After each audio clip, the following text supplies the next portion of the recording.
The American XL bully dog is a problem, and it's been bred in such a way that, you know, inherently it has a certain viciousness, but that doesn't mean that it is a vicious dog. And a lot of the um, issues that have been facing that breed are to do with the way the dog is kept, the way the dog is trained, and so on. And I think keeping an animal or keeping a breed on such tender hooks for this period of time is very cruel to the owners. I also think that keeping an animal is a duty. It brings with it duties, and you take on the animal for life and responsibility to care for and look after that animal in good times and in bad. It's like a marriage. And you can't just abandon an animal when it becomes inconvenient. Now, should the American Bully XL become a banned animal, there are one, two, three, four banned dogs in the in the UK: the Pit Bull Terrier, the Japanese Tosa, the Dogo Argentino, and the Fila Brasileiro. Um, it becomes illegal to breed them, to sell them, to give them away, or to abandon them.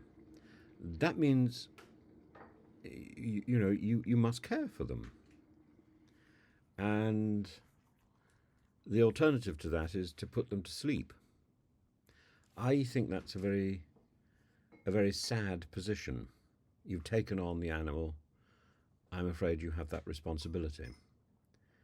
And the spate of recent attacks are, I'm afraid, I think the responsibility of the owners and the failure of the owners.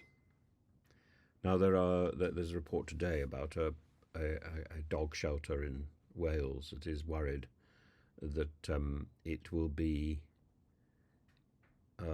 forced to put down lots of XL dogs um, because they were seen as an attractive breed by people before this potential ban came in force. Uh, I'm afraid I come down to the same issue.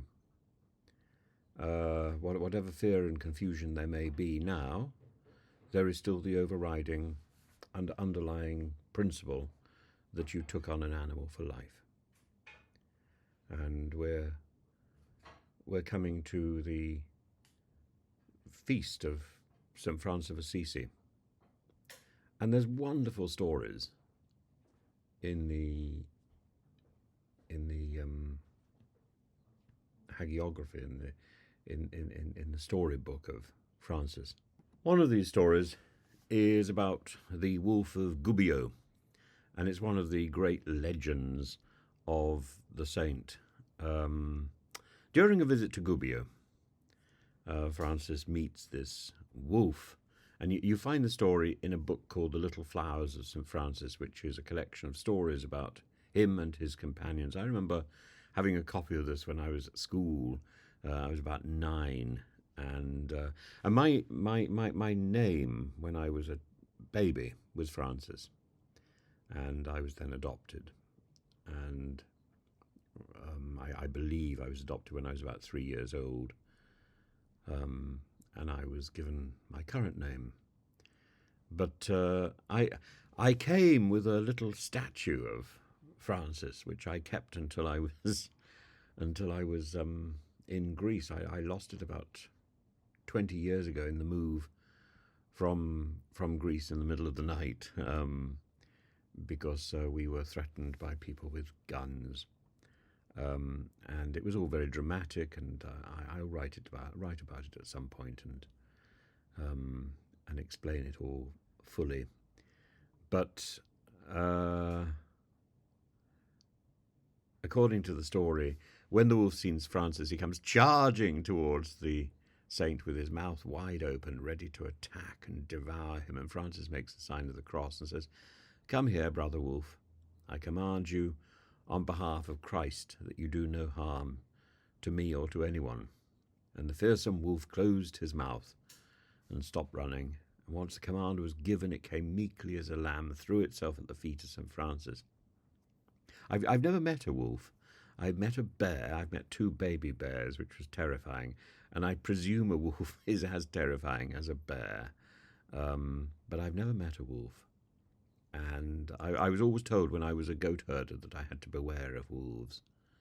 But and I remember also on a trip up to the north of Greece, to Mount Athos, that I was told to beware of wolves because wolves had entered the holy mountain. But I have never seen a wolf. Anyway, Francis had this conversation with the wolf. He was very, very firm. He said, "The whole town is complaining about you, but I want to make peace between you and the people. And so I promise that I will have food given to you regularly, brother wolf, by the people of the town, so that you will no longer suffer hunger. And I want you, brother wolf, to promise that you will never harm any human person or animal." And the wolf bowed his head. And so Francis asked the wolf to behave and for the people in the town to give the wolf food regularly. They said they would. And then the wolf lifted his right paw, placed it in the hand of St. Francis, and because of this action there was such rejoicing and wonder among all the people, they began to cry to heaven, praising and blessing God, who sent Francis to them, who, through his merits, had freed them from the jaws of this cruel beast. And afterwards, that same wolf lived in Gubbio for 2 years, and he tamely entered the houses, going from door to door without doing any harm to anyone, without any being done to him, and he was kindly fed by the people. Finally, after 2 years, Brother Wolf died of old age, at which the citizens grieved very much. And this is a foretaste, or an enactment, an enacted metaphor, an enacted parable that goes back to the book of Isaiah. Then the wolf shall be a guest of the lamb, the leopard shall lie down with the kid, the calf and the young lion shall browse together with a little child to guide them. The wolf and the lamb shall graze alike, and the lion shall eat hay like the ox. None shall hurt or destroy on my holy mountain, says the Lord.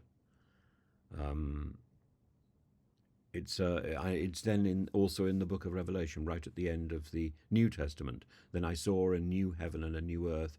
I also saw a holy city, the new Jerusalem, coming down out of heaven from God, prepared as a bride adorned for her husband.